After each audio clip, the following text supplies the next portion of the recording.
বাবা, বাবা, এটা কি হয়ে গেল বাবা? আমি তো তোমার সব কথাই রাখলাম। আমি তো তোমাকে টাকা কম দেইনি, কিন্তু মিশর কেন হেরে গেল বাবা? তুই কি ভুলে গেছিস? তুই ৭৯,০০০ টাকা দিয়েছিলি, তাই ৭৯ মিনিট পর্যন্ত জাদু কাজ করেছে।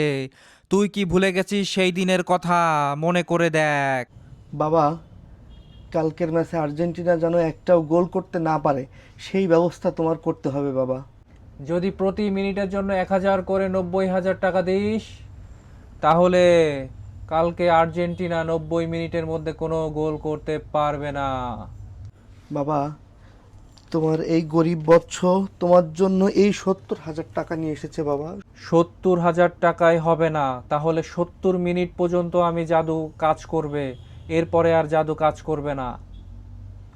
তুই ৯০,০০০ দে, পুরো ৯০ মিনিট আমি জাদু করে দেব, ৯০ মিনিটে আর্জেন্টিনা কোনো গোল করতে পারবে না।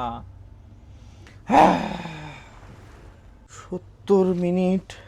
বাবা, আমার কাছে আর ৯,০০০ টাকা আছে, তুমি এটা নিয়ে আমাকে বাবা। তুই আরো ৯,০০০ দিলি, যা, ৭৯ মিনিট পর্যন্ত আমি জাদু করে দিচ্ছি। ৭৯ মিনিট পর্যন্ত আর্জেন্টিনা কোনো গোল করতে পারবে না।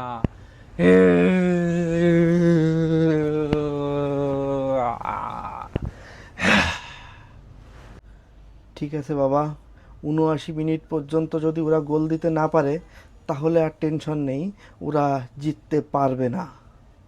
বাবা, তুমি তাহলে এই কালা জাদুটা তুমি আজকে করে দাও।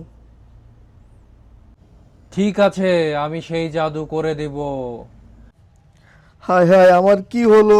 মাত্র ১১,০০০ টাকার জন্য আমার পুরো টাকাটাই জলে গেল। এই ব্রাজিল করে আমি পুরো নিঃস্ব হয়ে গেলাম।